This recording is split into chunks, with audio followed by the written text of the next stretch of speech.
السلام علیکم ورحمۃ اللہ وبرکاتہ۔ الحمد للہ وکفی وسلام علی عبادہ الذین اصطفی، اما بعد۔ حاضرین اور ناظرین کرام، آج کا یہ درس پیش کیا جائے گا صلاۃ وتر کے تعلق سے۔ یہ بتانے کی کوشش کی جائے گی کہ وتر کی نماز کا حکم کیا ہے، آیا یہ سنت ہے یا واجب۔ اس مسئلے میں اگر ائمہ اربعہ کے مسالک کو دیکھا جائے یا جمہور علماء کرام کے موقف اور ان کی رائے کو دیکھا جائے تو جمہور علماء اور ائمہ اربعہ میں سے ائمہ ثلاثہ، امام ابو حنیفہ رحمۃ اللہ علیہ کے علاوہ امام احمد بن حنبل، امام مالک اور امام شافعی، اسی طرح امام ابو حنیفہ رحمہ اللہ کے دو اہم شاگرد امام ابو یوسف اور امام محمد رحمہ اللہ جمیعاً کا قول یہ ہے کہ وتر کی نماز واجب نہیں ہے بلکہ یہ سنت ہے۔ تو گویا اکیلے صرف امام ابو حنیفہ رحمۃ اللہ علیہ کا یہ موقف ہے یا ان کا یہ کہنا ہے کہ وتر کی نماز واجب ہے۔ آئیے فریقین کے دلائل کا جائزہ لینے کی کوشش کرتے ہیں۔ اب جو لوگ یہ بات کہتے ہیں کہ وتر کی نماز واجب نہیں ہے بلکہ سنت ہے، اور یہ جمہور علماء ہے، دلائل کے طور پر ان کے پاس بہت ساری احادیث نبی صلی اللہ علیہ وسلم ہے، چند میں پیش کرتے ہیں۔ دلیل کے طور پر ان کے یہاں پہلی حدیث جسے وہ اس بات کو ثابت کرنے کے لیے پیش کرتے ہیں کہ وتر کی نماز سنت ہے، واجب نہیں ہے۔ روایت حضرت علی رضی اللہ تعالیٰ عنہ سے ہے، کہتے ہیں کہ اللہ کے رسول صلی اللہ علیہ وسلم نے ارشاد فرمایا وتر کی نماز کے تعلق سے کہ اللہ تعالیٰ نے وتر کی نماز 5 وقتہ فرض نمازوں کی طرح سے تمہارے اوپر عائد نہیں کی ہے۔ وتر کی نماز ایک سنت ہے جسے رسول اللہ صلی اللہ علیہ وسلم نے جاری قرار دیا ہے، اور اللہ تعالیٰ وتر ہے،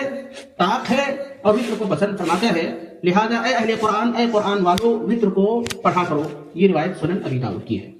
دوسری روایت جسے بطور دلیل جمہور علماء پیش کرتے ہیں اس بات کو ثابت کرنے کے لیے کہ وتر کی نماز سنت ہی ہے، کہتے ہیں یہ روایت حضرت انس بن مالک رضی اللہ تعالیٰ عنہ سے مروی ہے، کہتے ہیں کہ میں نے رسول اللہ صلی اللہ علیہ وسلم سے فرماتے ہوئے سنا کہ ایک شخص آپ صلی اللہ علیہ وسلم کے پاس آیا، اس نے آ کر کے پوچھا اللہ کے نبی صلی اللہ علیہ وسلم آپ مجھے یہ بتاؤ کہ اللہ تعالیٰ نے بندوں کے اوپر دن اور رات کل ملا کر کتنے اوقات کی نمازیں فرض کی ہیں؟ آپ صلی اللہ علیہ وسلم نے جواب دیا 5 اوقات کی۔ اس شخص نے دوبارہ سوال کیا کہ اللہ کے رسول صلی اللہ علیہ وسلم کیا ان 5 اوقات کے علاوہ یا ان 5 نمازوں کے علاوہ کچھ اور بھی نمازیں ہیں؟ رسول اللہ صلی اللہ علیہ وسلم نے فرمایا کہ نہیں، فریضہ نمازیں یہی ہیں۔ وہ شخص جانے لگا اور اس کے بعد اس شخص نے کہا کہ اللہ کے رسول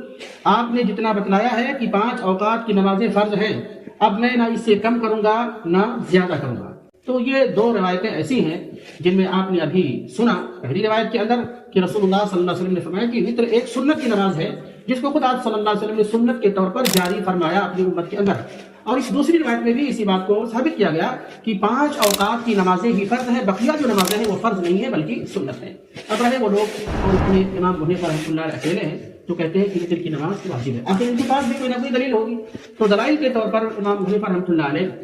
پیش کرتے ہیں وتر کی نماز کے وجوب کے تعلق سے کہ اللہ کے نبی صلی اللہ علیہ وسلم کا فرمان ہے من نام عن صلاۃ الوتر فلیصلیہ اذا اصبح او اذا ذکرہ، کہ جو شخص وتر کی نماز نہ پڑھ سکے، اسے نیند آ گئی اور وہ سو گیا، تو چاہیے کہ وہ وتر کی نماز قضا کے طور پر پڑھ لے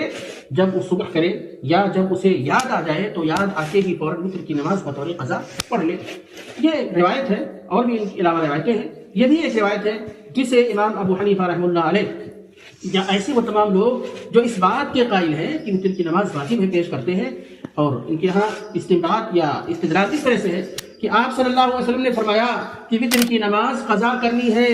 اور قضا جو ہوتی ہے وہ فرض نمازوں کے اندر ہی ہوا کرتی ہے، واجب نمازوں ہی کی قضا ہوتی ہے، جبکہ جمہور علماء کہتے ہیں کہ ایسا کوئی ضروری نہیں ہے کہ صرف فرائض کے اندر قضا کا معاملہ ہو، بہت سارے ایسے احکام ہیں جو نذر کی حیثیت رکھتے ہیں اور ان احکام میں بھی قضا کی بات کہی گئی ہے۔ لہذا سامعین اور حاضرین کرام، خلاصہ اس مسئلے میں یہی ہوا، جمہور علماء کا موقف راجح اور صحیح ہے، جو یہ ہے کہ نبی کریم صلی اللہ علیہ وسلم اگرچہ ہمیشگی کے ساتھ وتر کی نماز پڑھا کرتے تھے تو آپ اسے واجب اسے قرار نہیں دے سکتے ہیں، بلکہ یہ ایک سنت کا عمل ہے۔ واللہ اعلم بالصواب، وصلی اللہ وسلم علی نبینا محمد وعلی آلہ وصحبہ اجمعین۔ السلام علیکم۔